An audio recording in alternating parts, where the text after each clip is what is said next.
think we were shocked by it. Especially to use the term stolen. Because she's not an object. She's a person who's recruited at Mar-a-Lago, his property, place where she was looking forward to having fun that summer. And it just kind of makes us wonder, how much he knew. It's a very good question. Joining us at the table to discuss, MSNBC legal analyst Mary McCord. She is a former principal deputy assistant attorney general for the National Security Division. And MSNBC political analyst David Corn is also with us. He is the Washington bureau chief for Mother Jones. Such a heart-wrenching interview. Oh, my goodness. Our family shouldn't have had to do that. Yeah. Mary, you prosecuted sex crimes for a few years in the past. And one of the things that I think MSNBC has done a good job of, but not everybody, is thinking about the survivors first, having conversations about the survivors. And now you see Hallie Jackson having an interview with her family. When you hear those kinds of things, to me, it feels like the White House is forgetting that, too, that they're forgetting about the survivors, and there's almost a lack of empathy in their conversation talking about this. This entire story since it broke, right? The focus has all been on, let's get the evidence, let's find out who the culprits were, right? With, I think, a total lack of emphasis on the victims. Now, I was here the other night, and we did talk about the serious nature of these crimes. And as someone who prosecuted child sex offenses, I worked with victims, I worked with victims' families. What I just heard that family say is so reminiscent, right? Sometimes it was, a boyfriend of the mother of a child, right? And you would have similar kind of dramatic statements from families about, honestly, did mom know about what the boyfriend was doing? And here it's, did the president, not the president at the time, know about what Jeffrey Epstein was doing? How many teenagers were being, quote unquote, stolen by Epstein from his spas? Certainly it's more than one, because the president complained about it, right? And said he complained about it. So I am glad, I'm glad that Hallie did that interview.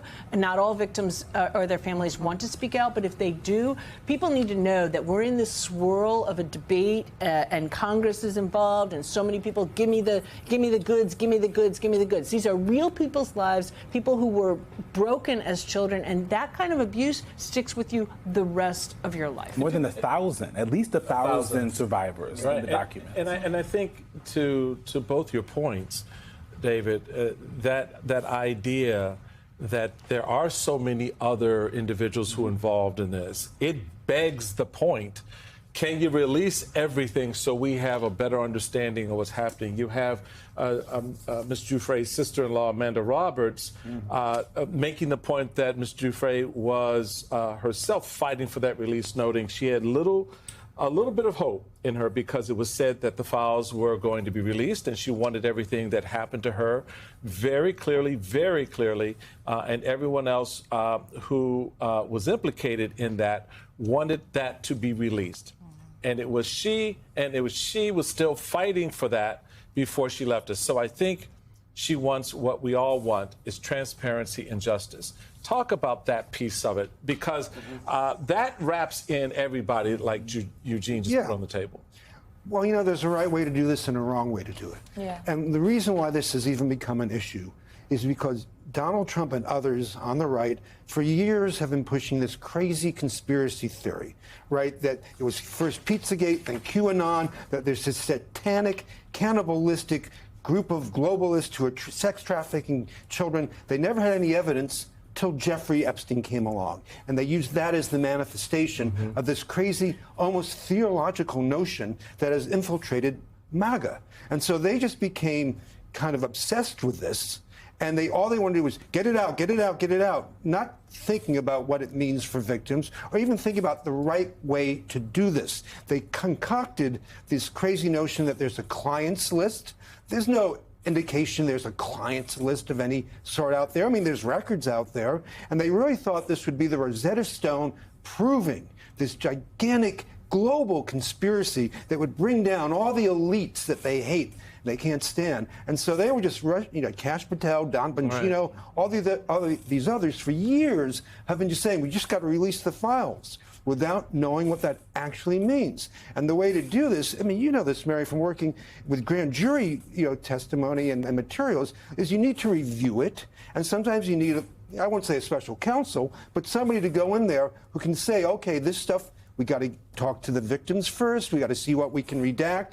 And there's a right way and wrong way. But they didn't care. And now Trump is kind of hoisted on his own petard here by making this the holy grail of MAGA. Right, right. He fed the, he stoked the fire, and the thing about a fire is when you light it, it is uncontrollable.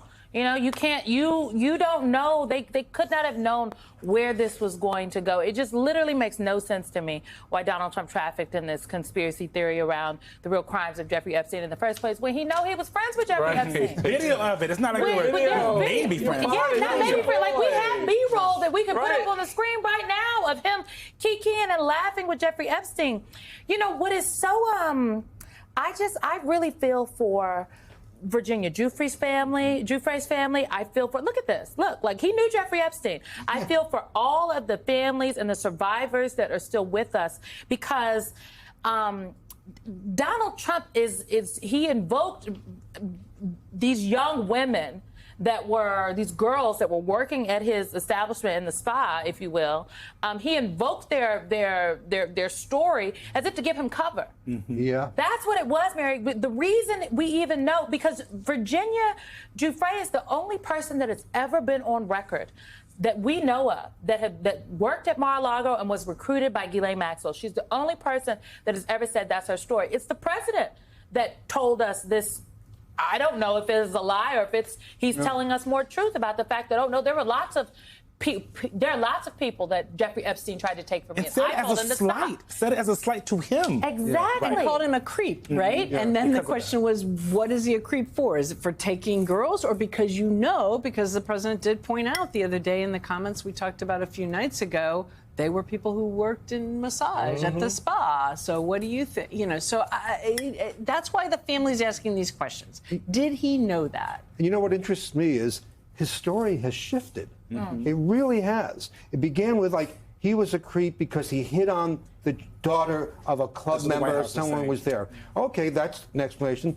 Then it was that, he stole one person from me. Now he stole two people from me. And Carolyn Levitt came out today or yesterday and said the problem was he was a creep to the employees of Mar-a-Lago. Not that he stole or recruited them, or Ghislaine recruited them, but that he was creepy to them.